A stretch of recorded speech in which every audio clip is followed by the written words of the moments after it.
Hello students, हम लोग इस वीडियो में सरफेस केमिस्ट्री या पृष्ठ रसायन के सेक्शन सी में कोलाइड का परिचय और उसका विभिन्न आधारों पर वर्गीकरण पर अपनी समझ को बेहतर करेंगे।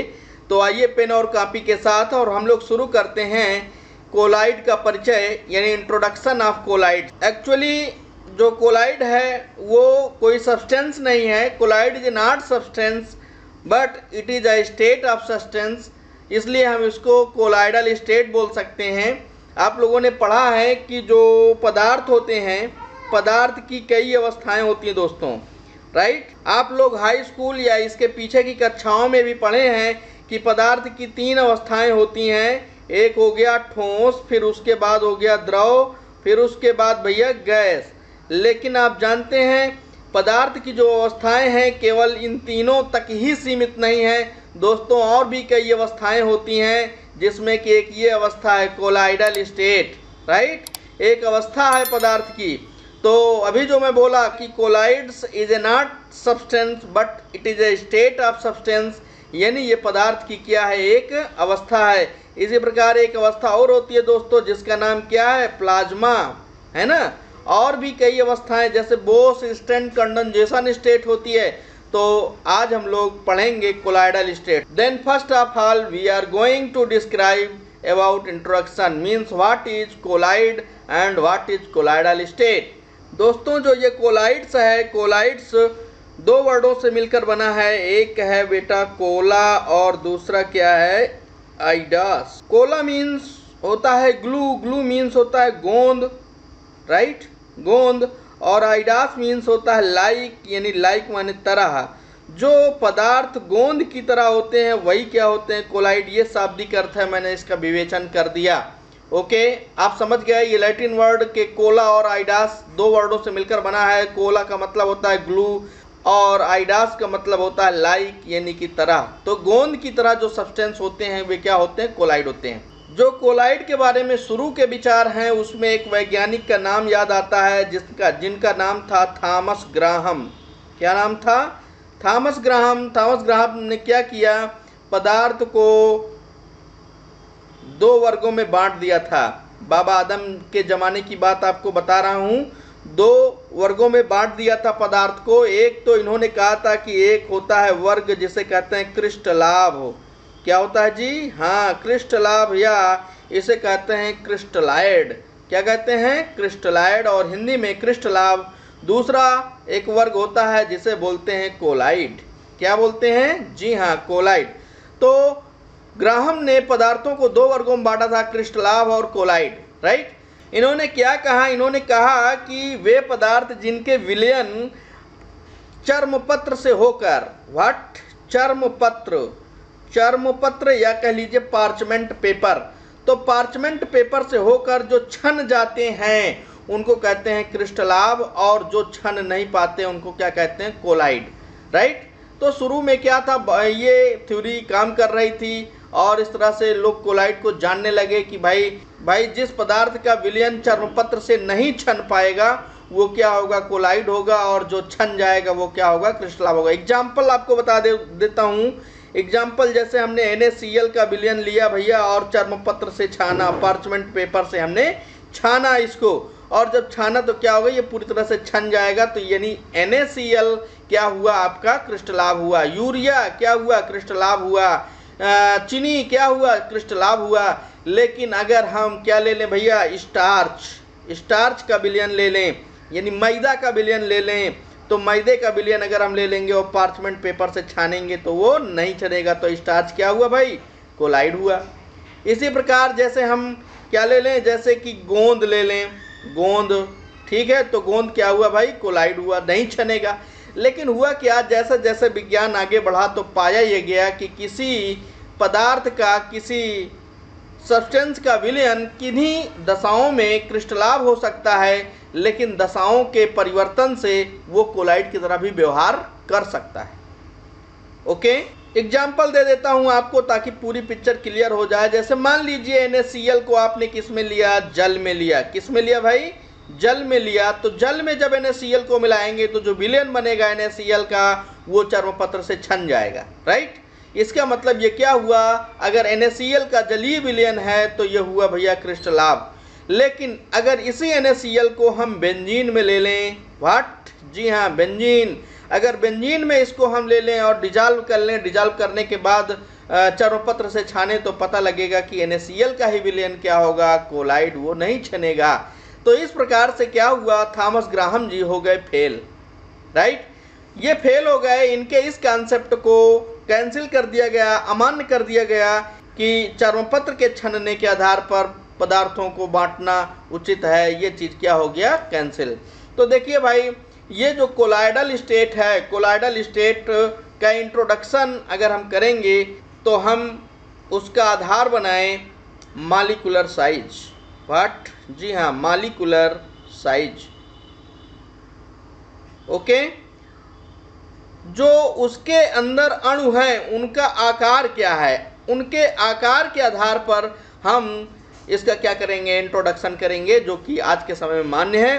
तो आइए मैं आपको बताता हूँ। मैंने ये लिया एक बीकर, क्या लिया जी, बीकर, हाँ, और इस बीकर में हमने भर लिया पानी। बहुत ध्यान समझिएगा, इस बीकर में क्या लिया मैंने, पानी भर लिया, यानी H2O भर लिया, राइट। अब इसमें अगर हम नमक डालते हैं, क्या डालते हैं भैया, नमक डालते हैं, तो नमक अगर डालेंगे तो ये डिजॉल्व हो जाएगा और बनाएगा समांगी मिश्रण। क्या बनाएगा भैया, समांगी मिश्रण, होमोजीनियस मिश्रण बनाएगा, ठीक है। वहीं पर हम एक दूसरा कंटेनर लेते हैं उसी प्रकार का और इसमें भर लेते हैं पानी, और पानी भरने के बाद इसमें अगर हम मिला देते हैं, क्या मिला देते हैं भैया, मिट्टी या रेत, क्या मिला देते हैं, मिट्टी मिला देते हैं या रेत यानी बालू मिला देते हैं, तो क्या होगा बताइए, आप लोग बताइए, कमेंट सेक्शन में टाइप करिए। तो ये क्या होगा, मिट्टी या रेत नीचे इस तली में, इस बर्तन की तली में बैठ जाएंगे, राइट। तो इस बर्तन की तली में जब ये बैठ जाएंगे तो देखिए ये हेट्रोजीनियस यानी विषमांगी मिश्रण बनाएगा। कैसा मिश्रण बनाएगा, जी हाँ विषमांगी मिश्रण, ठीक है। अब देखिए ये जो समांगी मिश्रण नमक और पानी का बना, इसे आप कहते हैं सत्य विलयन। क्या कहते हैं, सत्य विलयन या ट्रू सॉल्यूशन बोलते हैं। क्या बोलते हैं, ट्रू सॉल्यूशन। और सॉल्यूशन वाले चैप्टर में इसके बारे में आप लोगों ने खूब बढ़िया से अध्ययन किया है। अब ये जो मिट्टी या रेत आप मिलाते हैं और विषमांगी मिश्रण बनता है, विषमांगी मिश्रण, इसको आप बोलते हैं निलंबन या सस्पेंशन। क्या बोलते हैं भैया, निलंबन या सस्पेंशन, सस्पेंशन बोलते हैं। तो ना तो हमको इसे पढ़ना है, यानी ना तो हमें इस सत्य विलयन के बारे में यहाँ पे पढ़ना है और ना ही यहाँ पर हमें निलंबन के बारे में पढ़ना है। अब देखिए पढ़ना किसके बारे में है, मैं एक अलग कंटेनर लेता हूँ। अब जैसे यहाँ पर पानी लिया और हम डाल देते हैं इसमें स्टार्च यानी कि मैदा। क्या डाल दें हम यहाँ पर, जी हाँ यहाँ हम डाल देते हैं मैदा। अगर यहाँ पर मैदा डाल देते हैं तो जानते हैं क्या बनेगा, जो बनेगा वो होगा कोलाइडल सॉल्यूशन। अब बात को थोड़ा तथ्यात्मक रूप से समझ लीजिए दोस्तों। इसमें जो है हमको ध्यान क्या देना है, यहाँ पर ध्यान ये देना है सत्य जो विलयन होता है उसका जो पार्टिकल रेंज होता है सत्य विलयन का, ये जो आपका नमक का जो यहाँ पर जली विलयन बना है, होमोजीनियस मिक्सचर है, इसका जो पार्टिकल रेंज है वो क्या है भाई, 1 nm से कम है, 1 nm से कम, ठीक है। nm का मतलब है नैनोमीटर, 1 नैनोमीटर से कम साइज के यहाँ पर पार्टिकल्स हैं, ठीक है। ये जितने भी पार्टिकल्स हैं उनका साइज 1 nm से कम है। और यहाँ पर जो ये आपका विषमांगी मिश्रण बना है यानी मिट्टी और रेत का मिश्रण पानी के साथ ये जो बना है, इसमें जो पार्टिकल रेंज है वो है भैया 1000 nm से अधिक, 1000 nm से अधिक है, ठीक है। 1000 nm से यानी 1000 नैनोमीटर से ज़्यादा है यहाँ पर अणु का आकार, इसीलिए क्या होते हैं तली पर बैठ जाते हैं, सटल डाउन हो जाते हैं। लेकिन यहाँ पर जिसे हमें पढ़ना है जो आपका हेट्रोजीनियस मिक्सचर है, तो ये भी क्या है, विषमांगी मिश्रण है, ठीक है, विषमांगी मिश्रण है। लेकिन यहाँ पर जो पार्टिकल रेंज है वो क्या है 1 to 1000 nm, ठीक है। 1 से 1000 नैनोमीटर के बीच है, तब ये क्या होगा भैया, कोलाइडल रेंज होगा। इसे क्या बोलेंगे, कोलाइडल रेंज। ठीक है। अब अगर आपसे कोई पूछता है कि बताओ कोलाइडल स्टेट क्या है, तो आप क्या बताएंगे, आप बताइए कि ये है पदार्थ की एक ऐसी अवस्था है जिसमें उसके कणों का आकार, जिसमें उसके पार्टिकल्स का आकार 1 to 1000 nm के बीच होता है। ठीक है। और ये जो है विषमांगी मिश्रण होता है। क्या होता है भैया, विषमांगी मिश्रण होता है। ठीक है, हेट्रोजीनियस सॉल्यूशन होता है। आइए आगे बढ़ते हैं। अभी जो मैं पहले बोला था उसको भी आप यहीं कहीं नोट कर लीजिए। Colloid is a not substance, ये एक पदार्थ नहीं है, but it is a state of substance, ये एक पदार्थ की अवस्था है, which depends upon the molecular size. What molecular size, size के बारे में अगर बात करें दोस्तों थोड़ा डिटेल में, तो के.एन. शर्मा की जो बुक है उसमें आपको मिलेगा 50 एंगस्ट्रॉम से लेकर के 2000 एंगस्ट्रॉम के बीच अगर पार्टिकल्स का आकार है, पार्टिकल साइज है, तो आप क्या बोलते हैं, के.एन. शर्मा कहते हैं कि वो क्या होता है, कोलाइड होता है। राइट। लेकिन अगर हम आर.पी. मनचंडा की बात करें, आर.पी. मनचंडा ने जो बुक लिखी है उसमें लिखा उन्होंने 1 to 100 nm, 1 से 100 तक, यानी 1 से 1 नैनोमीटर से 100 नैनोमीटर के बीच अगर है तो क्या होता है, कोलाइडल। अब अगर हम आर.पी. सिंह की बात करें तो कुछ और लिखते हैं, लेकिन बहुत ज़्यादा हम यहाँ पर कंफ्यूजन नहीं क्रिएट करेंगे, हमारा उद्देश्य ये नहीं है। आप पढ़ते हैं भैया NCERT, क्या पढ़ते हैं भैया, NCERT। तो NCERT के अकॉर्डिंग 1 to 1000 nm, 1 से लेकर 1000 nm के बीच अगर पार्टिकल साइज है तो क्या होगा, वो कोलाइडल सॉल्यूशन होगा। Right. Colloidal is not substance but is a state of substance which depend upon the molecular size, जो अणुओं के आकार पर डिपेंड करता है, और अणु का आकार क्या होना चाहिए, 1 to 1000 nm। क्लियर। तो भैया ये हुआ आपका क्या, ये हुआ आपका कोलाइडल स्टेट। राइट। अब देखिए थोड़ा सा आगे बढ़ते हैं। Colloidal solution, what is colloidal solution, यानी कोलाइडी विलयन। क्या हुआ भाई, ये कोलाइडी विलयन। तो कोलाइडी विलयन क्या है, ध्यान से देखिएगा। कोलाइडी विलयन, जिस प्रकार से आपने विलयन पढ़ा है सॉल्यूशन वाले चैप्टर में, सॉल्यूशन वाले चैप्टर में आपने पढ़ा है कि सॉल्यूशन कब बनता है भैया, जब सोल्यूट और दूसरा जो इसका कंपोनेंट है सॉल्वेंट, क्या, सॉल्वेंट। सोल्यूट को हम कहाँ मिला देते हैं, सॉल्वेंट में, यानी जब विलेय और विलायक मिलते हैं तो क्या बनता है, विलयन बनता है। तो यहाँ पर क्या है, कोलाइडल सॉल्यूशन कब बनता है, इसमें 2 फेज होती है। पहली होती है भैया परिक्षिप्त प्रावस्था, क्या होती है, परिक्षिप्त प्रावस्था, डिस्पर्स्ड फेज, डिस्पर्स्ड फेज परिक्षिप्त प्रावस्था होती है, और दूसरी होती है परिक्षेपण माध्यम। क्या होता है, परिक्षेपण माध्यम, परिक्षेपण माध्यम, डिस्पर्सन मीडियम, डिस्पर्सन मीडियम। तो जब परिक्षिप्त प्रावस्था परिक्षेपण माध्यम में डिजॉल्व हो जाती है तो ये क्या होता है, आपका कोलाइडल सॉल्यूशन होता है। क्लियर है। तो परिक्षिप्त प्रावस्था क्या है, यानी डिस्पर्स फेज क्या है, disperse phase just like solute in the solution. जिस प्रकार विलय जो है विलायक में होता है, ठीक वैसे ही परिक्षिप्त प्रावस्था परिक्षेपण माध्यम में होता है। ठीक है। अच्छा, परिक्षेपण माध्यम क्या हुआ, it is just like solvent, है ना। ये विलयन में जिस प्रकार से, जैसे ये विलयन में सॉल्वेंट जिस प्रकार से होता है, वैसे ही क्या होता है, परिक्षेपण माध्यम। आपने पढ़ा है कि भैया सॉल्वेंट वह होता है जिसकी मात्रा विलयन में अधिक होती है। अगर 100 ग्राम जल में 10 ग्राम नमक है तो क्या होगा, 100 ग्राम आपका क्या होगा भैया, ये विलायक होगा, और 10 ग्राम क्या होगा, विलेय होगा, है ना। तो जिसकी मात्रा कम होती है वो क्या होता है, विलेय, और जिसकी मात्रा ज़्यादा होती है वो क्या होता है, विलायक। तो उसी प्रकार समझ लीजिए कि जिसकी मात्रा कम होती है भैया वो परिक्षिप्त प्रावस्था, और जिसकी मात्रा ज़्यादा होती है वो क्या होता है, परिक्षेपण माध्यम। क्लियर है। तो colloidal solution can be written as in mathematical formula, colloidal solution is just equal to dispersion phase and dispersion medium. Right. तो यहाँ तक मैं समझता हूँ आपको समझ आ गया होगा। अब मैं आगे बढ़ता हूँ। ठीक है।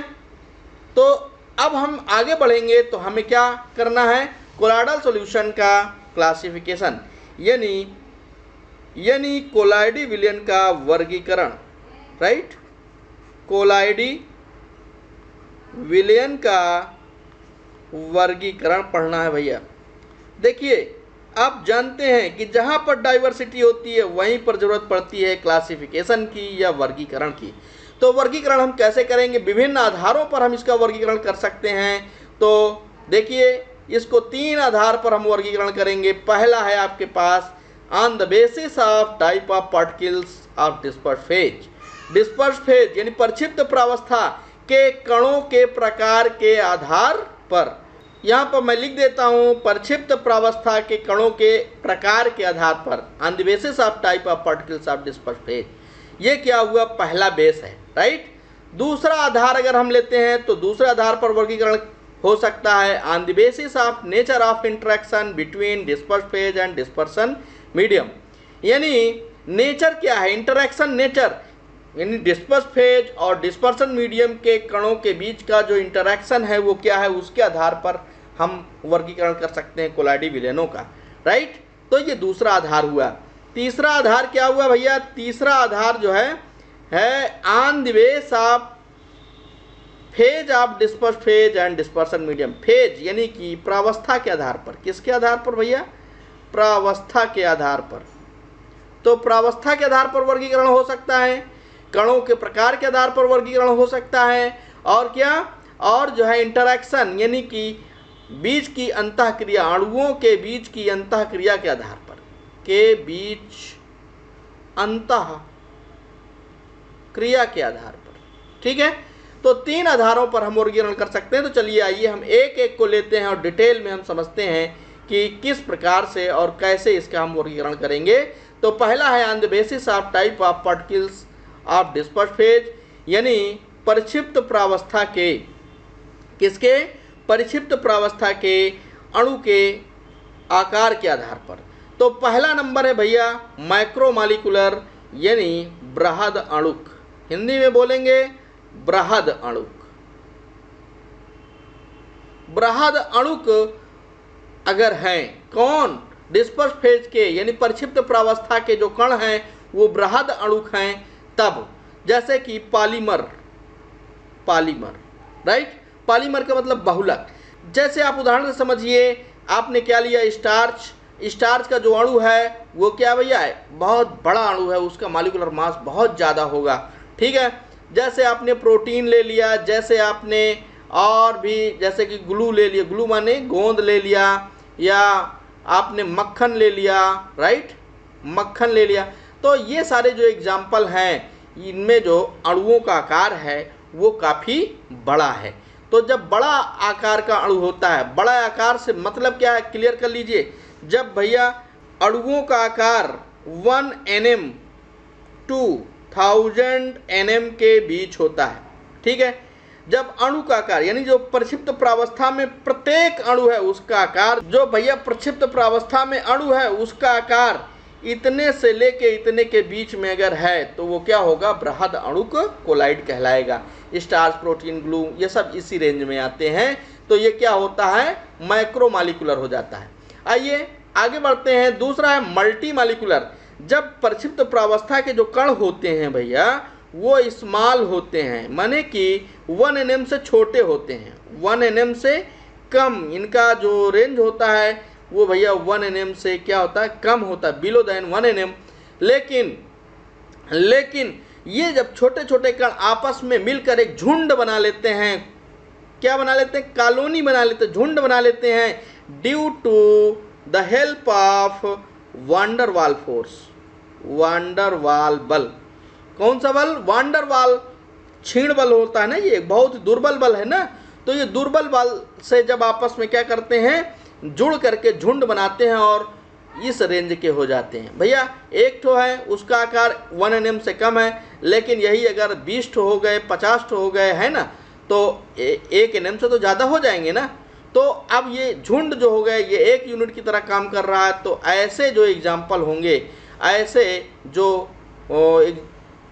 ऐसा जो क्लास होगा, ऐसा जो वर्ग होगा उसको बोलेंगे बहुअणुक कोलाइड। क्या बोलेंगे? बहुअणुक कोलाइड कहेंगे, ठीक है ना। ये बृहद अणुक हो गया और ये क्या हो गया? बहुअणुक कोलाइड। जो बृहद अणुक हैं ये तो आपके देख रहे हैं, ये सब नेचुरल हैं। ये क्या है भैया, प्राकृतिक हैं, ये प्राकृतिक हैं, है ना। लेकिन यहाँ पर जो है ये क्या है भैया, इसको हमें बनाना पड़ेगा, है ना। जैसे कि एग्जाम्पल के लिए यहाँ पर आप गोल्ड साल ले सकते हैं, आप क्या ले सकते हैं, सिल्वर साल ले सकते हैं, ठीक है। साल में क्या बोल रहा हूँ, जैसे कोलाइड है ना, तो कोलाइड को आप साल भी कह सकते हैं, इसको आप कलिल भी कह सकते हैं, ठीक है। तो कलिल बोलिए या साल बोलिए या कोलाइड बोलिए, सभी बातें क्या है, समान है। अब गोल्ड साल है, सिल्वर साल है, सल्फर साल है, ये सब हम बनाते हैं, आर्टिफिशियली इसको बनाते हैं। तो इन प्रकार के जो एग्जाम्पल होंगे उन्हें बोलेंगे मल्टी मॉलिक्यूलर कोलाइड। अगला एक और देख लीजिए, बहुत इंपॉर्टेंट है, परीक्षा में पूछता है, एसोसिएटेड या आप जिसे कहते हैं संगुणित कोलाइड। क्या कहते हैं भैया, संगुणित कोलाइड। संगुणित कोलाइड क्या होता है, थोड़ा समझिए, इसको एक एग्जाम्पल से समझ लेते हैं। जैसे सोप में क्या होता है यार, जब आप पानी कम रखते हैं और सोप को हाथों में लगाते हैं तो थोड़ा सा वो ग्लू लाइक यानी चिपचिपा टाइप होता है ना। उस समय कैसे बिहेव करता है, लाइक एज कोलाइड। बट पानी जब ज़्यादा हो जाता है, यही क्या हो जाता है, ठीक विद्युत अपघट्ट की तरह, यानी इलेक्ट्रोलाइट की तरह हो जाता है, विद्युत अपघट्ट की तरह हो जाता है। तो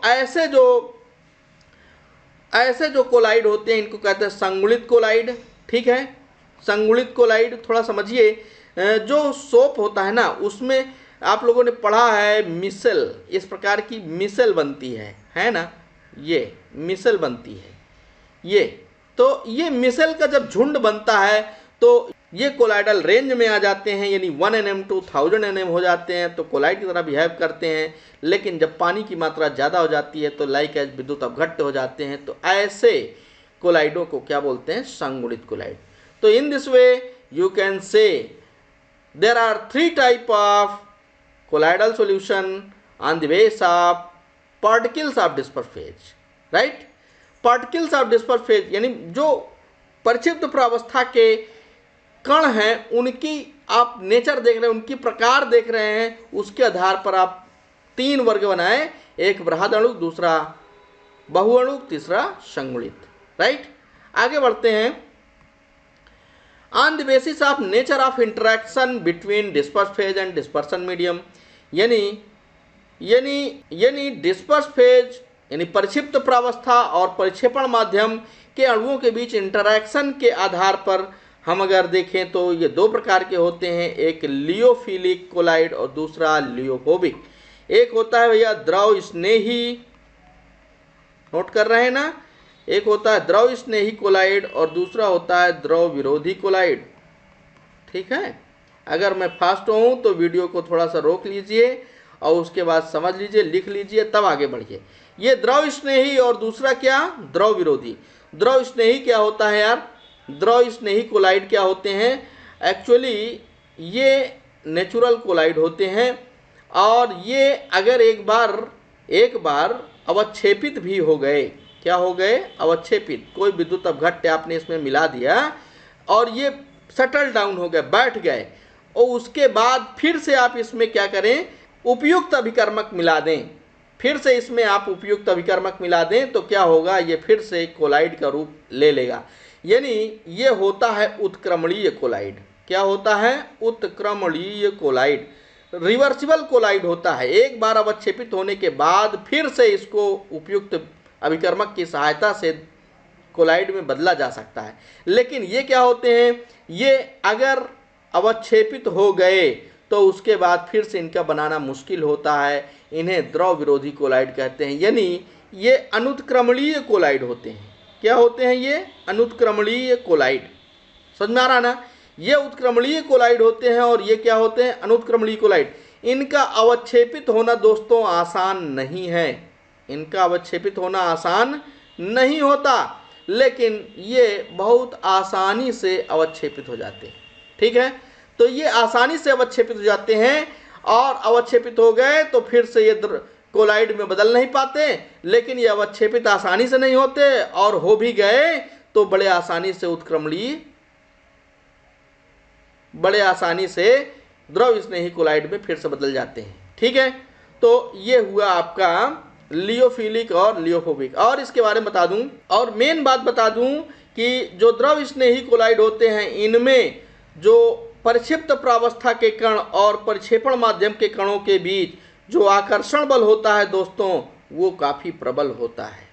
ठीक है, ये मेन बात है। देखिए ये क्या होता है, इंटरैक्शन किसके बीच, डिस्पर्स फेज और डिस्पर्सन मीडियम, इनके बीच जो आकर्षण होता है ये क्या होता है, प्रबल होता है। बट यहाँ पर जो आकर्षण होता है दोस्तों वो क्या होता है, दुर्बल होता है, like as van der Waals force.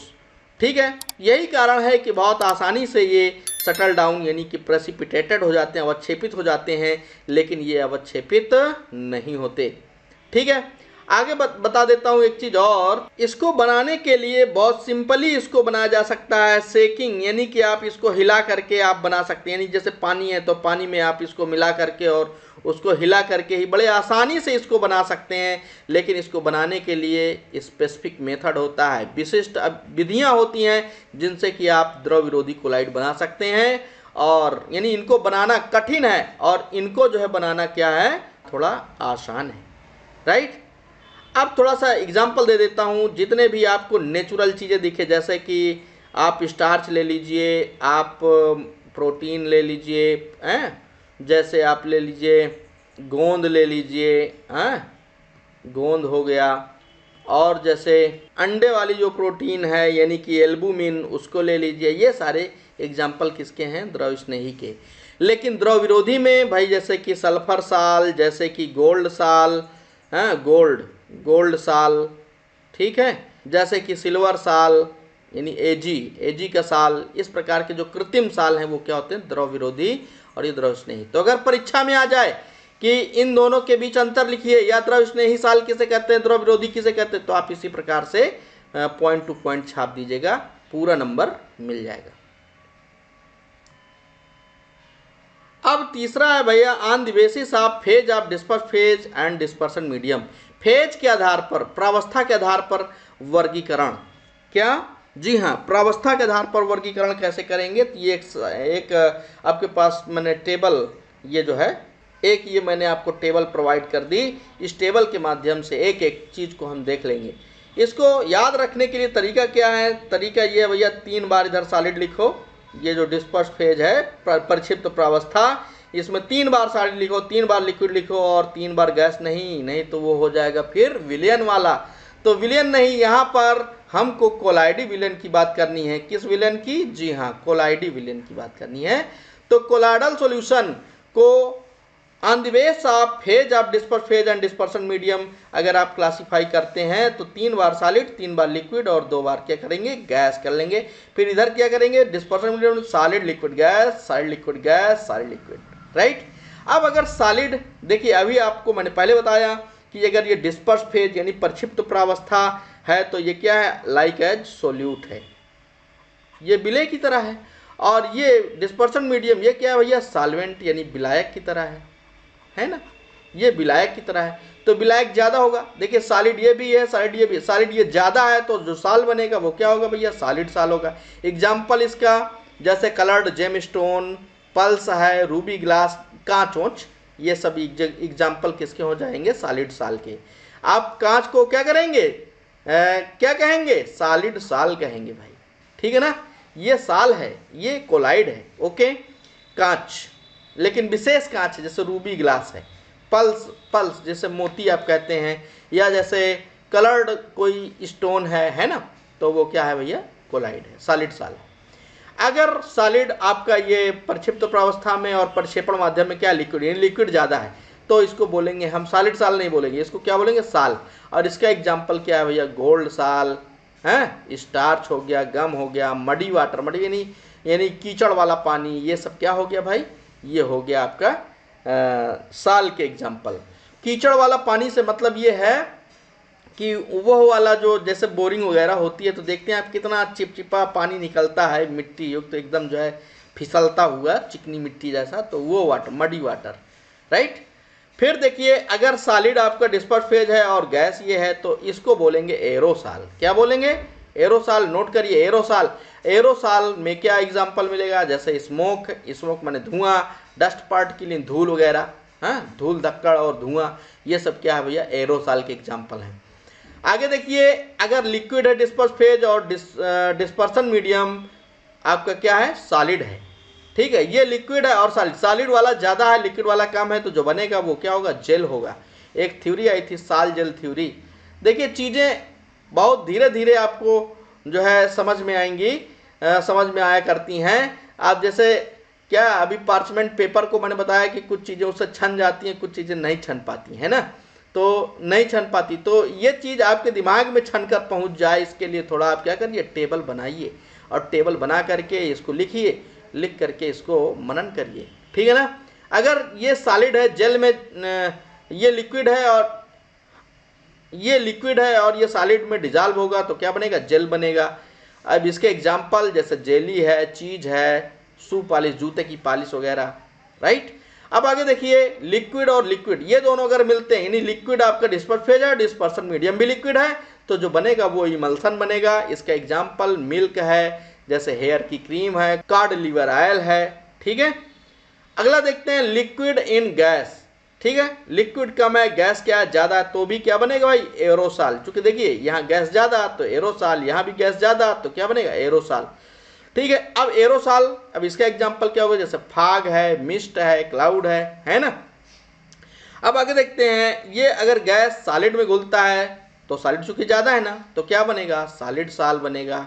हाँ, इसके एग्जाम्पल प्यूमिक स्टोन है, फोम रबर है, कॉर्क है। गैस लिक्विड में घुलेगा तो क्या बनेगा, फोम बनेगा। नोट दैट, क्या बनेगा, फोम। और इसमें एग्जाम्पल क्या होगा, whipped cream, lemonade froth. Okay, तो इस प्रकार से एक टेबल हमने बनाई जिसके माध्यम से हमने देखा कि कितने प्रकार के होते हैं दोस्तों कोलाइडल सॉल्यूशन, कितने प्रकार के, 8 प्रकार के, 1 2 3 4 5 6 7 और 8 प्रकार के। ठीक है। गैस इन गैस ये नहीं होता, गैस इन गैस सॉल्यूशन हो सकता है बट कोलाइडल सॉल्यूशन नहीं होता। तो आशा है कि आपको ये चीज़ समझ में आई होगी, और अगर एक बार में नहीं आई तो वीडियो को एक बार और देखिएगा, और अगर दिक्कत होती है आप कमेंट सेक्शन में कमेंट करिए, मैं और भी अच्छे से आपको समझाने का प्रयास करूँगा। चीज़ों को बताइए, तभी स्पष्ट हो सकेगा कि आपको समस्या कहाँ आ रही हैं। ठीक है। तो आज के वीडियो में इतना ही, मिलते हैं अगले वीडियो में यानी कल। Thank you.